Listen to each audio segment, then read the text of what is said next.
Hello guys, welcome back to my channel, and if all you hear right now is chomping on a bone, that is because I have a teething puppy on my lap, if you cannot tell.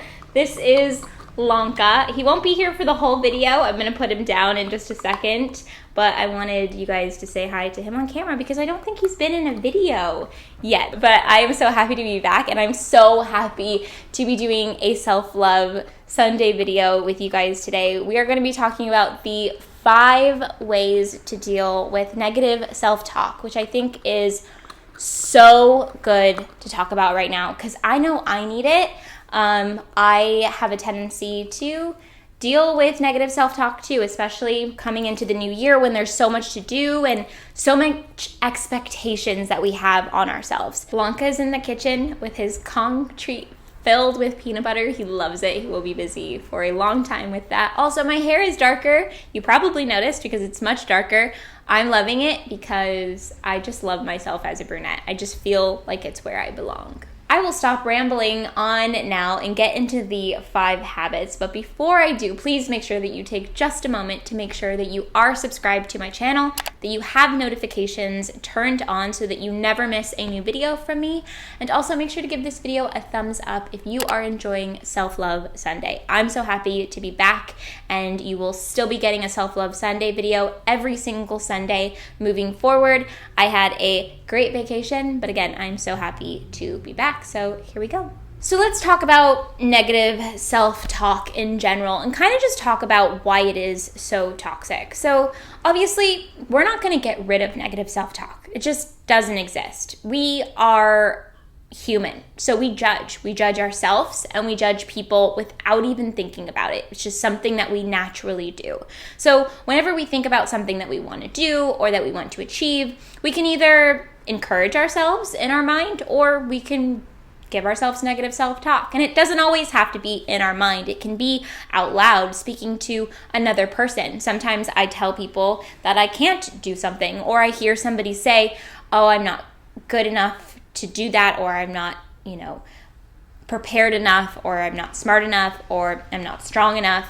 And we do this on the daily. It's pretty common amongst human beings. So first off, it's knowing that we're not going to get rid of negative self-talk, but there are definitely ways to cope with it, to get past it, and to almost utilize it for motivation. So I'm going to get into those 5 different ways to do that. Habit number 1 is a pretty simple one, but it's also the very most important step in this whole process, and that is to catch your inner critic. To know when it's happening, to be aware of when you are giving yourself negative self-talk, whether you're thinking it in your mind or you're saying it out loud to yourself or you're saying it out loud to another person. Recognizing when it's happening so that you can utilize the next habits that I'm going to tell you guys about to get through it, to move past it, and to potentially use it to get further in life and to achieve more life goals. Habit number 2 is recognizing that your thoughts and feelings aren't always the reality. There are a lot of times where you can make yourself believe something about yourself that's not entirely true. So anytime a negative thought comes into your mind about yourself, think about, is this even true?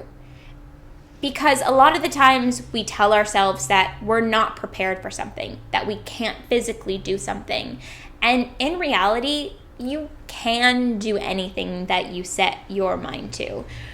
So really looking at it in a realistic point of view, as opposed to just automatically assuming that you can't or that you're not worthy or that you're not capable, and knowing that actually I can if I try and if I do it and if I give myself positive self-talk, I can get through it, because manifestation is real and it's a true, real thing. When you give yourself the positive reinforcement and you allow yourself the space to achieve things, you most likely can get to the point that you want to be. Whether you want to climb Mount Kilimanjaro, you can do that if you set your mind to. But if you just tell yourself that you can't and that you're not capable physically or emotionally, then you're probably not going to do it. And that's just the way that it works. So realizing that what you think about yourself isn't always the reality.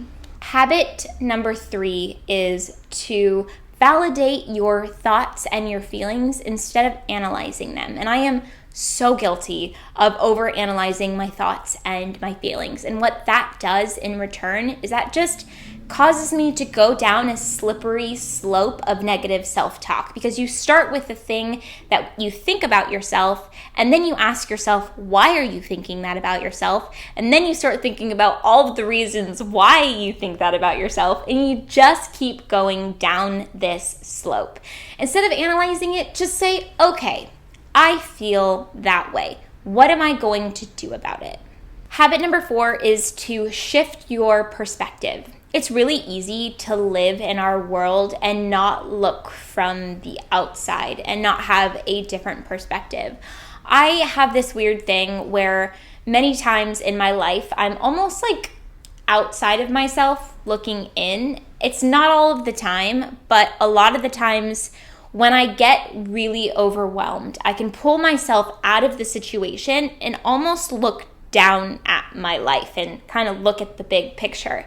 And there might be a moment, for example, where I'm here in the house and like Alex and I are chatting about something, and like we're overwhelmed with work and so much going on in life. And then I'll have Lanka like biting at my dress, and my mom will be calling me about this or that, and I'll just have this moment of like, oh my God, what am I doing? Can I handle all of this? There's so many things that need me. There's so many elements in my life that need me. I need to show up for work. I need to show up as a fiance. I need to show up as a puppy mom. I need to show up as a daughter, as a sister. And there's just so many things and so many different directions I'm being pulled.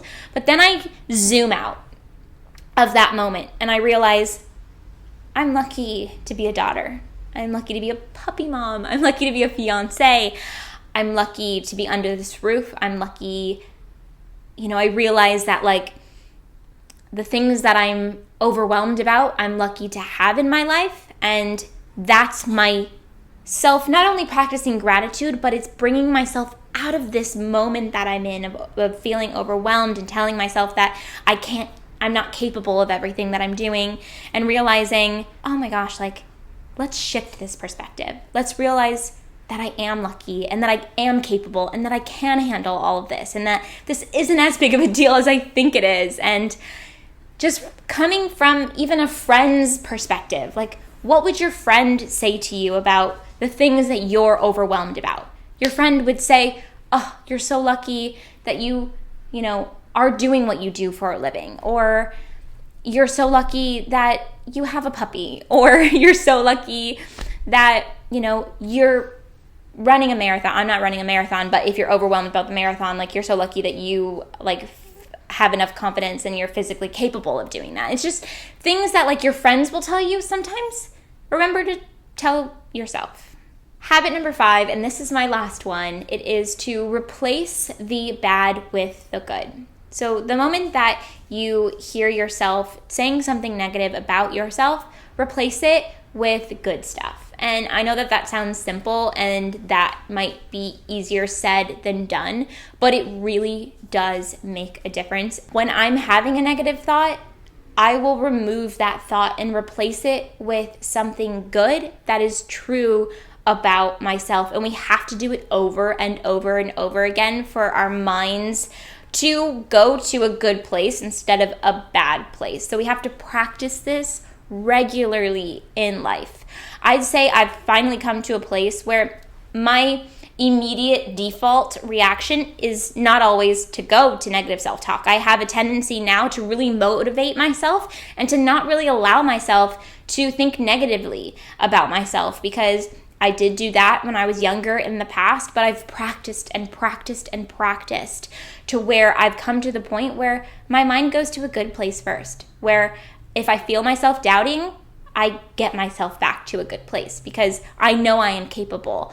And that's just what we need to practice, and we need to just put those positive thoughts into our mind, replace it, and then your mind will learn to think positively instead of just always negatively. Those were my 5 habits to deal with and to cope with negative self-talk. Again, I want to reiterate the fact that negative self-talk is not something that you can just completely wash away. We are, again, only human, and it is part of who we are, but you can definitely move past it being your default and the place that you go to first. And you can definitely make it so that it is not really as much part of your life anymore, and it's something that you have moved past and that you don't have to deal with all of the time. So definitely let me know in the comments what you guys struggle with when it comes to negative self-talk. Like,